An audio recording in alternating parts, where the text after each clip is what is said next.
ஹாய்ங்க. இன்றைக்கி இந்த வீடியோவில் ஆட்டு ரத்தம் எப்படி சமைக்கலான்னு பார்க்கலாம். அதுக்கு நான் இன்றைக்கி ஒரு ஆட்டு ரத்தம் எடுத்திருக்கேன். ரத்தத்தை ஒரு தடவை தண்ணியில் அலசிட்டு ஒரு பாத்திரத்தில் போட்டுட்டு நல்லா பசைஞ்சு விடுங்க. அது கட்டி கட்டியாக இருக்கும். அது கட்டி கட்டியாக இல்லாமல் இருக்க மாதிரி நல்லா அதை பசைஞ்சு விடுங்க. அது நல்லா கட்டி இல்லாமல் பசஞ்சதுக்கு அப்புறமா ஒரு மீடியம் சைஸ் வெங்காயத்தில் பாதியே சின்ன சின்னதாக கட் பண்ணி அதையும் இதில் சேர்த்து நல்லா பசைஞ்சு விடுங்க.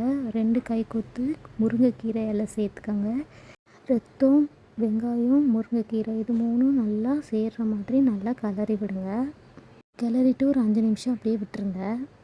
இப்போ கடாய் சூடு பண்ணிவிட்டு 2 டீஸ்பூன் எண்ணெய் சேர்த்து 1 டீஸ்பூன் சோம்பு சேர்த்துக்கோங்க. சோம்பு நல்லா பொரிஞ்சதும் ஒரு மீடியம் சைஸ் வெங்காயம், 7 பச்சை மிளகா, 3 பல் பூண்டு இது எல்லாத்தையுமே சேர்த்து நல்லா வதக்கி விடுங்க.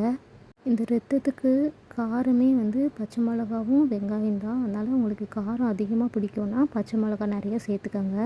இதெல்லாம் சேர்த்து நல்லா வதக்கி விடுங்க. வதக்கி விட்டதுக்கப்புறமா 2 கைக்கொத்து முருங்கை இலையும் சேர்த்து கூடவே 1 டீஸ்பூன் உப்பு சேர்த்து இது எல்லாத்தையுமே நல்லா வதக்கி விடுங்க. நல்லா வதங்கி சுருண்டு வர வரைக்கும் நல்லா வதக்கி விட்டுட்டுருங்க.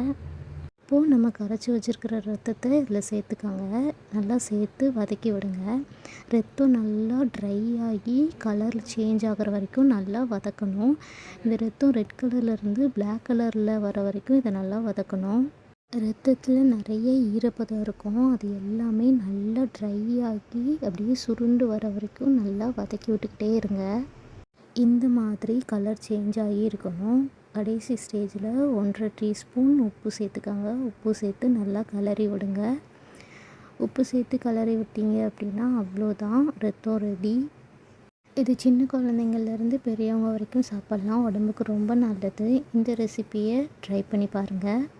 இந்த ரெசிபி உங்களுக்கு பிடிச்சிருந்துச்சுன்னா மறக்காமல் லைக் பண்ணுங்கள், ஷேர் பண்ணுங்கள், கமெண்ட் பண்ணுங்கள். நம்ம சேனலுக்கு ஒரு சப்ஸ்கிரைப் பண்ணிடுங்க. தேங்க்யூ.